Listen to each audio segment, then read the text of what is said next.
But if they're wrong, our society is screwed.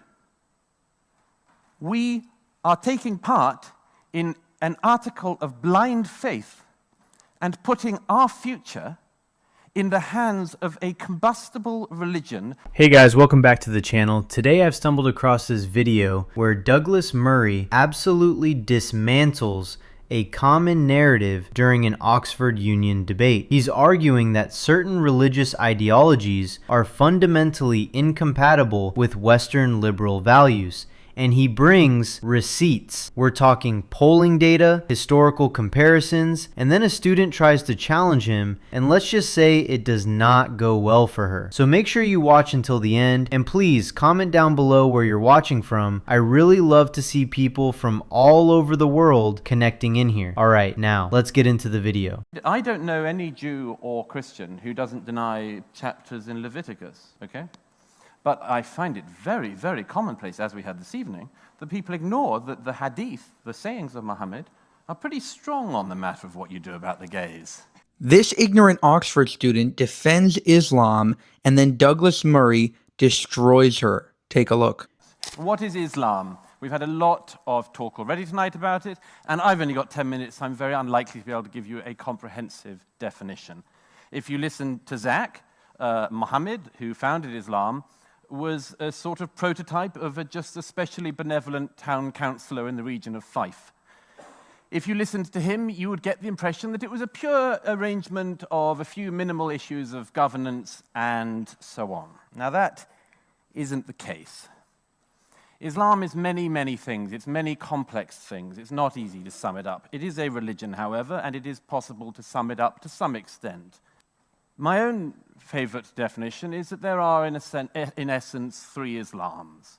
There is the Islam of the origins, that is the texts, the Quran and the Hadith, the sayings, and indeed the early lives of Muhammad. There is the second Islam, the way in which that has been extrapolated out over the centuries in the body of law known as the Sharia.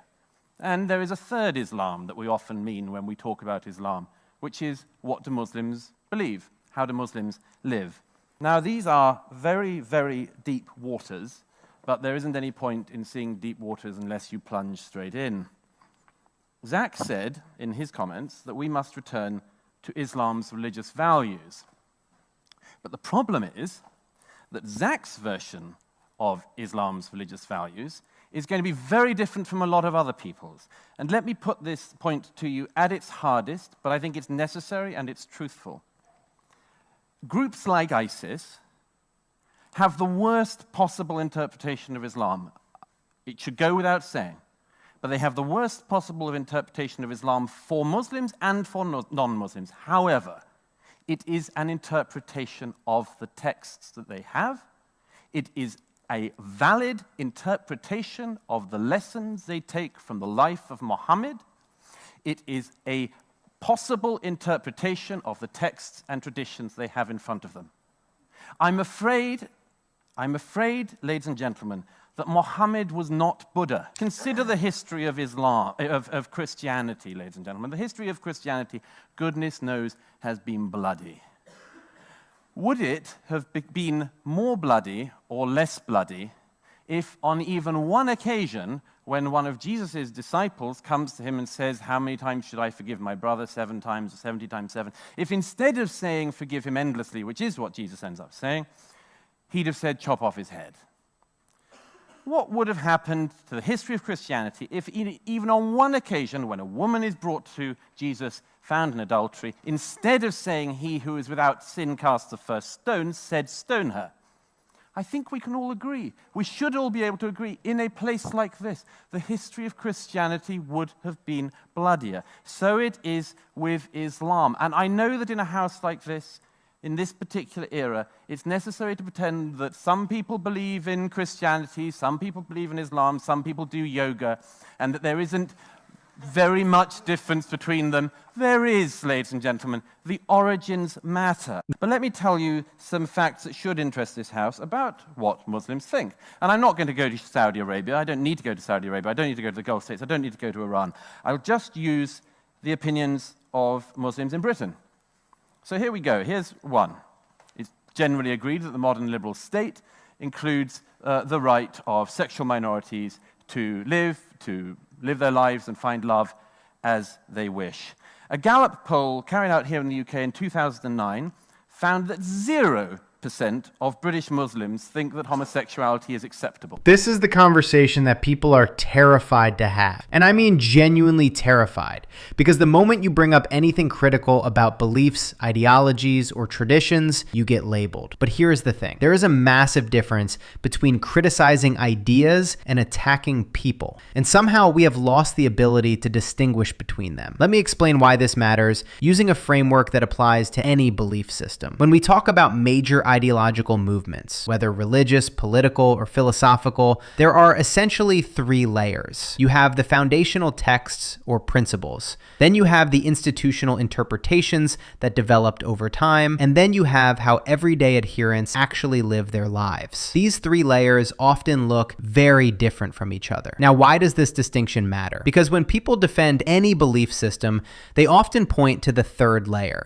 They say, look at the people I know who believe this. They are wonderful. And that is probably true, but that does not mean the foundational ideas are beyond examination. We can acknowledge that most believers are decent people and still ask critical questions about underlying principles. Both things can be true. Here's where it gets interesting. Throughout history, reformers within movements have argued about how to interpret foundational documents in modern contexts. This is not outsiders attacking believers.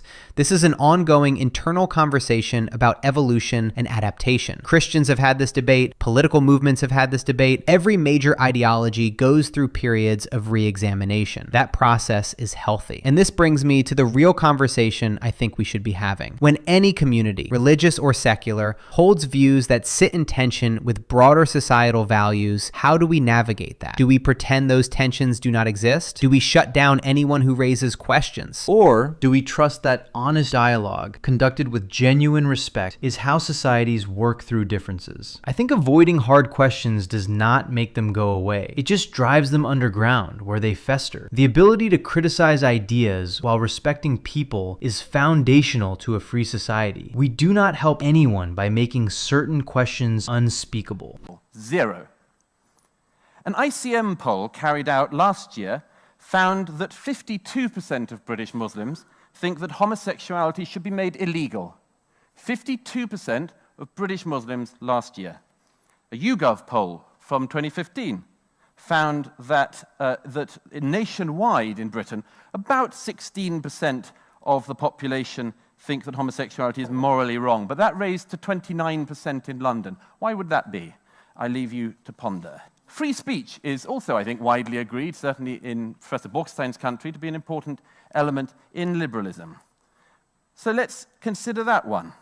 Channel 4, in 2006, another notorious right-wing conspiracy, Channel 4. Channel 4 in 2006 found that 78% of British Muslims thought that the publishers of the Danish cartoons should be prosecuted. 78%.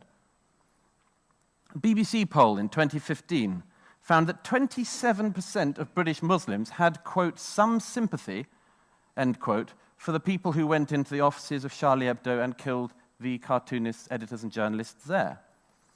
Channel 4 poll from last year found that only 1% of UK Muslims think that publications should have the right to publish cartoons of Muhammad. So the subject of women's come up already tonight, but I'll just give you one figure. A poll carried out last year, also by Channel 4, found that nationwide 5% of the British population agree with the phrase that wives should, quote, always obey their husbands. 5% across the country. However, 39% of British Muslims agree with that phrase. Give me one other quick example. This isn't a figure. This is a quote from an eminent opponent of mine called Mehdi Hassan, a British Muslim journalist. Mehdi Hassan, on the subject of anti-Semitism within Britain's Muslim communities, wrote the following in 2013. "It pains me to have to admit this, but anti-Semitism isn't just tolerated in some sections of the British Muslim community, it is routine and commonplace. Any Muslims reading this article will know what I'm referring to. It is," he said, quote, "our dirty little secret." And you see, that is the big problem of this debate tonight. Because if the other side tonight is right, and Islam is perfectly compatible with Western liberalism, then it's all going to be fine. But if they're wrong, our society is screwed.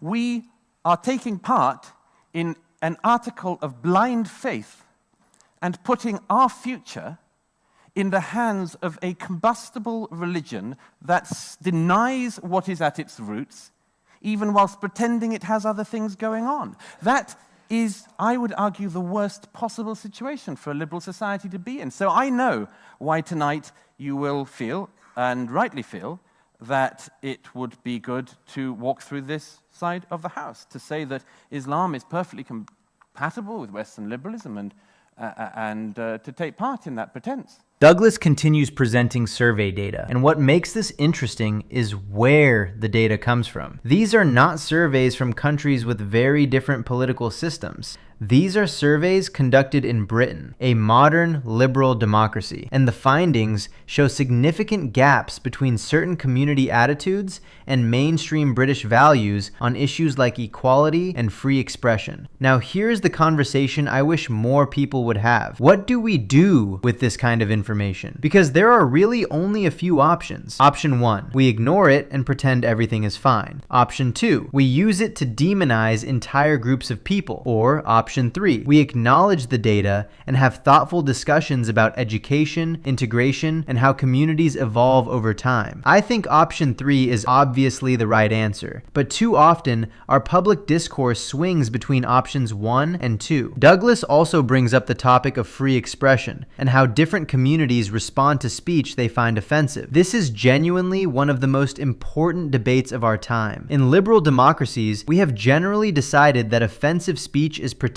You can criticize ideas. You can mock beliefs. People might think you are rude, but you have the legal right to do it. But not everyone agrees with this framework. And when people with different views about free expression live in the same society, that creates real tension. How do we navigate that? I do not think there are easy answers. Here is what I find most compelling about Douglas's argument. He is essentially saying we cannot afford to be naive. When you have survey data showing significant value differences, you have to take that seriously. You cannot just assume everything will work out. That does not mean being hostile to anyone. It means being realistic about challenges and working to address them through education and dialogue. Douglas uses some strong language to describe his concerns about the future. And look, you can think he is being alarmist. You can think he is overstating the problem. But I think his underlying point is valid. When there are genuine value conflicts within a society, ignoring them does not make them go away. It usually makes them worse. The healthiest approach is open, honest, respectful conversation. Not accusations of bigotry that shut down debate. Not actual bigotry that demonizes people. But genuine engagement with difficult questions. The real question is whether liberal societies can maintain their values while also being open and tolerant. That is a hard balance to strike. And I think people of good faith can disagree about exactly how to do it. But we have to at least be able to have the conversation without everyone immediately retreating to their corners and throwing accusations at each other. But I would argue that you should go through this side or down the middle, because this whole thing is up for grabs. It could all yet go very much worse than it's already gone. And the one thing that we can say with certainty is that if we avoid all the difficult parts of this argument and fall for the kumbaya version of Islam rather than looking at it ourselves, then the future of Islam, of Muslims, of British Muslims, European Muslims, and of those of us who are not Muslim is going to go very badly wrong indeed in the years ahead. So thank you. Hello. For my dedication, can I just ask 2 questions, please? Yeah, it's on. So the first question I wanted to ask is, to what extent do you distinguish between how a term can be defined and the worst form of interpretation? So, for example, if I say, and I admire the fact that I support a secular state, does that mean I should advocate the worst interpretation of secularism, such as becoming supporting Soviet Union? On the first of those things, no. I think that actually what the other side, by the way, did this evening was actually to essentialize Western culture. We hear a lot about the essentializing of Islam, very little about the essentializing of our culture. Immediately, Tariq Ramadan and others go on to colonialism and so on. It's as if the history of countries like ours is only one of colonialism. It's as if the rest of what we've achieved is as nothing. Second question I want to ask is, to what extent would you distinguish, as you rightly say, British Muslims being very anti-homosexual, as being tribal, following tribal cultures from South Asia, or because we know that that type of idea of killing homosexuality, being anti-homosexual, is not just restricted to Muslims in South Asia, but also Hindus in South Asia, Sikhs in South Asia, and Christians in African countries. What we've achieved is as nothing. As for your second question, this is another way to evade it. I don't know any Jew or Christian who doesn't deny chapters in Leviticus, okay? But I find it very, very commonplace, as we had this evening, that people ignore that the hadith, the sayings of Muhammad, are pretty strong on the matter of what you do about the gays. So if we were to arrive at some kind of process of moving beyond that, you would have to start, wouldn't you, by saying, well, the authoritative books and collections of Bukhari hadith of Muhammad are not gay liberation documents, any more than they're women's liberation documents. You would start by admitting that, but we always go around the other way. We always go, no, it's a specific, it's a cultural thing. It's not to do with religion, it's to do with a particular tribal thing. Often then, it's, as we hear quite often about this, it's that the British and other colonial powers imported homophobia to the Muslim world, which otherwise was just great with us gays. And this also is not an accurate interpretation. So, as I say, I would urge that Muslims in debating subjects like this admit what's in the texts and get beyond them fast. But I'm not a Muslim. They have to do the job themselves. I just hope they do. Now we get to the exchange that I think really captures why these debates are so difficult. A student challenges Douglas by raising an important question. She asks whether the attitudes he described are really about religion specifically, or whether they might be more connected to cultural traditions from particular regions. And honestly, this is a fair question to raise. Think about it this way. When immigrant communities arrive in new countries, they bring cultural practices that developed over centuries in very different contexts. Some of those practices may have religious roots, others may be more about regional traditions, family structures, or social norms that existed before any particular faith arrived. Untangling what comes from where is genuinely complicated. Scholars have been debating these questions for decades. But Douglas pushes back on this framing. His argument is that we cannot only look at culture while ignoring what religious texts actually say. He points out that many believers in other traditions have openly moved away from certain passages in their scriptures. They read those texts and say that was written for a different time. We interpret things differently now. That is how religious reform works. It requires honestly acknowledging what is in the source material and then consciously choosing to emphasize different values. And here is the historical parallel that I think is really instructive.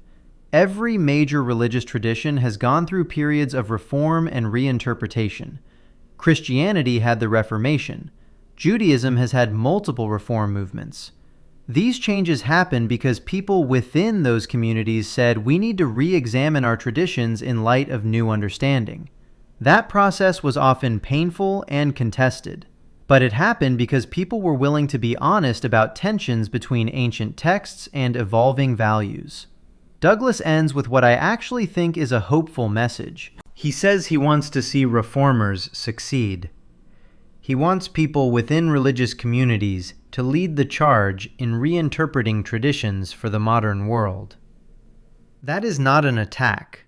That is actually expressing confidence that change is possible.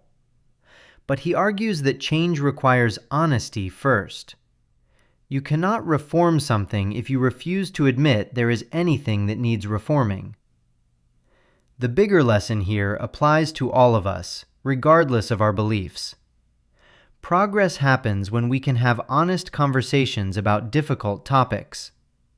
When we can look at data, even uncomfortable data, and discuss what it means. When we can critique ideas without demonizing people. That balance is hard to strike, but it is essential for any healthy society. Shutting down these conversations does not help anyone. It just pushes disagreements underground where they fester and grow more extreme. So what do you guys think of this? Leave your thoughts down in the comments. Please like and subscribe, and I will see you in the next video.